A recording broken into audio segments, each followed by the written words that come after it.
Hello, everyone. I'm going to read to you a speech titled Welcome to America, the Land of Hopes and Dreams. My name is Tapiwa Kapurura, and I'm living here in Salem, Oregon, USA. The concept of world peace was once real.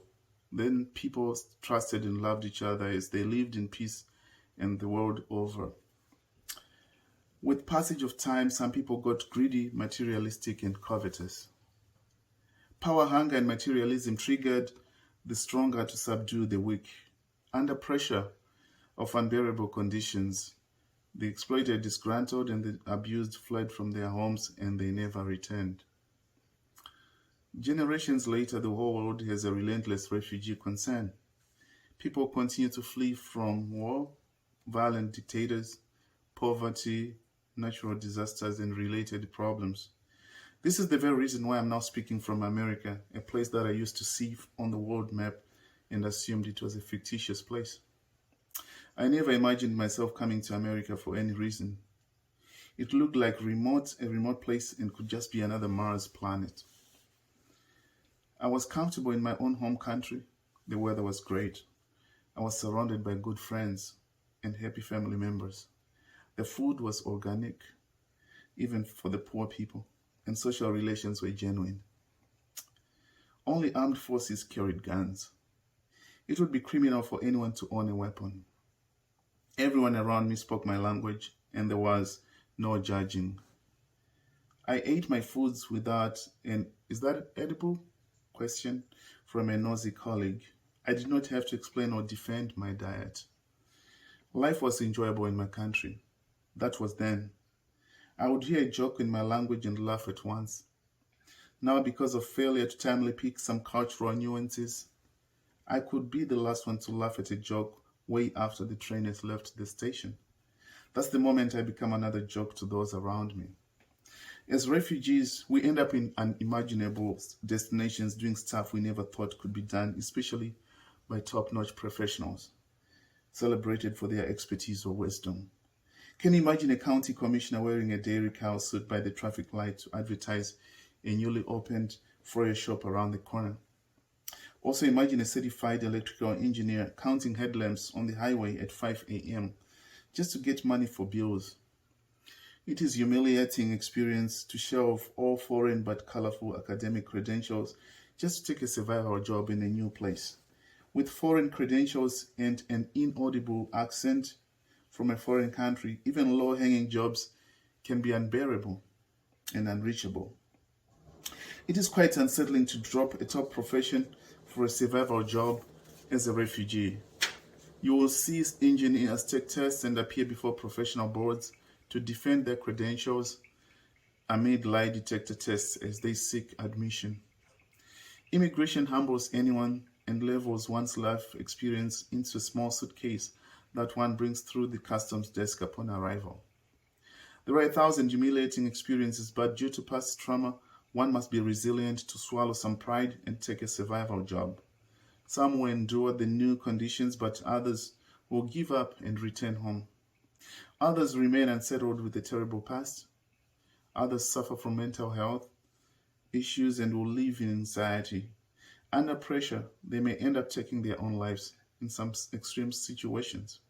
As each day goes by with 1,000 challenges in a new setting, everyone minds their own business as life goes on. Besides the thousands of cars in traffic or millions of people surrounding you, a refugee could still feel lonely and worried at some point. Without anyone who speaks your language or understands your culture, it can be easy to feel like an alien. I arrived in the USA thinking that I was fluent in English. Cambridge University in England had approved my skills through public exams. Upon landing in America, the new community could not pick a single word from my foreign accent. It felt like I was trying to invent my own alphabet. My foreign accent became a tool to measure my IQ. America gave me an F grade. The more I tried to explain anything, the more I got misunderstood and the more I became frustrated. I knew that those I interacted with were also annoyed with me for butchering their language, and while they expected me to cope, I also expected some patience from them. I was a reputable and famous attorney in my country. I had a good record of cases in superior courts. Life was comfortable and I enjoyed my practice so well. The only problem in Africa was that nothing was guaranteed to last forever. Freedom was not guaranteed, private property rights remained shaken, and the rule of law was not in black and white. People lived in fear because nothing was predictable in that space. My country got independence from the British colonial system in 1980. That was almost 100 years since the British came to my country in 1890. Just a decade from independence, conditions started to deteriorate so fast. The economy started falling apart, especially as the new trusted government leaders tasted power and wealth for the first time. They pocketed loads of wealth to create vast personal empires through the corruption ticket. There was no accountability, and soon bread riots would start. People were also disgruntled with poor amenities. Corruption underlined the new government, finally making the economy crumble. By the time I left my country, the head of state, who had started with a security of two beat-up Mercedes-Benz vehicles and a few bodyguards, had increased his security to a phalanx of fast-moving trucks with armed snipers in bulletproof helmets. As he drove through the city center each time, a stranger would assume the president was passing through a dangerous war zone. The exaggerated security simply reflected the president's guilt conscience and his personal leadership transgressions. When I landed in America, I realized the true value of free speech. I saw people tell politicians the truth without the fear of being followed by men in dark glasses at night. I never heard of any citizen who got abducted by government agents overnight. People freely challenged authorities. Life was comfortable that way. I entered that stage with high hopes to make America my new home. Unfortunately, culture shock was my main baptism of fire. There were many conditions in the new ecosystem that I was supposed to adapt to. Fluency in American English, I realized, would create a communication advantage for me. I would have to understand system navigation and also adapt to new weather conditions that included inclement weather. While I thought Americans were great music lovers on a very cold November day, I learned so fast that those earmuffs could save my ears from freezing temperatures. I had never seen any grown man crying in cold weather. For the first time, I saw my fellow refugees shedding tears as they walked home, regretting why they came to America in winter. Overwhelmed by cold weather, some refugees often screamed about their wishes to go home. They would rather face the war in Africa rather than instead of being placed in the cold weather in America. Then I would later hear of some refugees who crossed over from Minnesota into Canada, only to be attacked by frostbite, ending up with their fingers getting amputated. Such was the typical life of immigrants and refugees. Culture shock affected many refugees, and in some cases, others ate pet food as they followed some misleading food labels and images on the shelves. Others got lost on the map. It was hard to know when to laugh or to be serious. Because due to cultural differences, most aspects that made me laugh a lot in America could be serious issues in America. As an example, dog or cat funerals were unheard of in Africa. When pets died, they would be buried without rites and no one spoke about them. In America, pets were honored like humans. They could even have some inheritance, and even a gun salute on the funeral could be possible.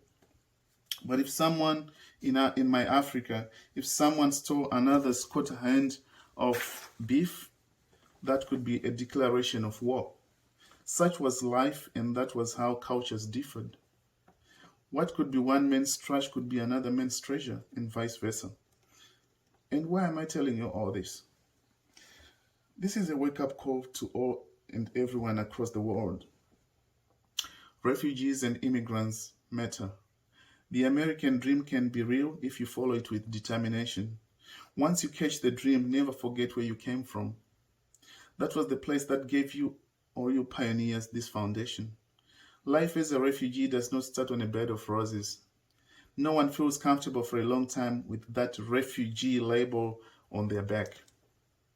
The connotation is that a refugee needs help, but many forget that the help sought could be temporary, just to enable one to stand up to strive for self-sufficiency. Not everyone who thinks of a refugee imagines an educated professional person under that label. Bias, prejudice, and at times xenophobia, the fear of immigrants and refugees, can be a challenge on the path of the refugee trying to establish oneself in a new system. The journey to find freedom is a hassle. Lives can be lost during the transition. There is a high risk of fleeing from situations. Travel documents could be hard to get. Families can be separated forever. People leave valuables and animals behind. They lose properties and related assets, including family photos, academic documents, and related valuables with sentimental value.